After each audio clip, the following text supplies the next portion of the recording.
Hi, hello, నమస్తే. నా మిత్రుడు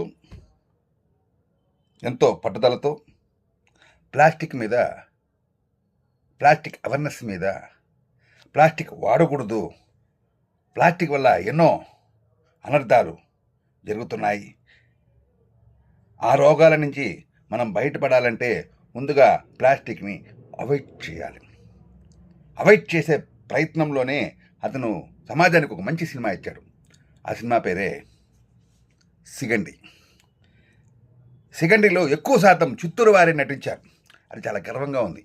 పైగా నటన తెలిసిన వారికి, ప్రతి ఒక్కరికి, ఆయనకు అందుబాటులో ఉన్న వారికి అవకాశం ఇప్పించాడు. సినిమా ఓవరాల్గా చాలా గుడ్ మెసేజ్ మూవీ. అందులో ఆర్టిస్టులు కూడా చాలా చక్కగా చేశారు. వాళ్ళ ప్రతిభని వాళ్ళు సరైన మార్గంలో, సినిమా మార్గంలో చూపించడం చాలా అద్భుతంగా ఉంది. ఇలాంటి సినిమాలు మునుముందు ఎన్నో రావాలి. ఎందుకంటే ఇది కేవలం ఆంధ్ర రాష్ట్రం మాత్రమే కాదు, తెలుగు రాష్ట్రాలు, పక్క రాష్ట్రాలు, పాన్ ఇండియా లెవెల్లో ఎదగాలని మనస్ఫూర్తిగా కోరుకుంటున్నాను.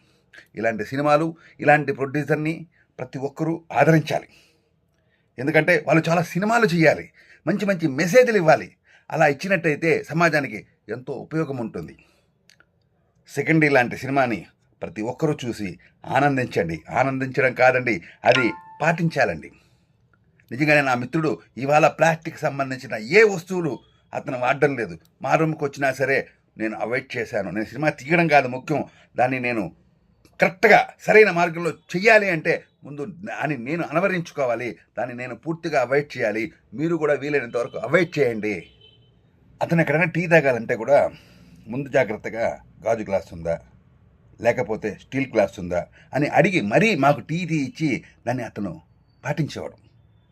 ఇదే కాదు, భోజనాలకు వెళ్ళినా కూడా ఎక్కడైనా ప్లాస్టిక్ సంబంధించిన వస్తువులు ఉంటే పూర్ణ వద్దు, ఇంటికి వెళ్తాం, చక్కగా వండుకుంటాం, తింటాం, లేట్ అయినా పర్వాలేదు, ఇలా తినొద్దు, ఇలా తినకూడదు, మీకు వీలైతే అందరికీ చెప్పండి.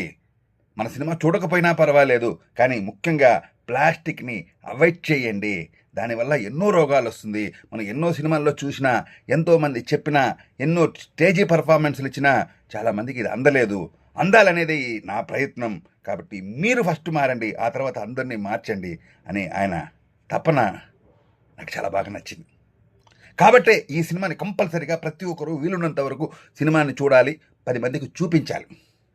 అలా చూడగలిగితే, ముఖ్యంగా మన కోసమే తీసిన ఈ సినిమా కరెక్ట్, దానికి ఒక అర్థం ఉంటుంది, దానికి ఒక ప్రతిఫలం ఉంటుంది.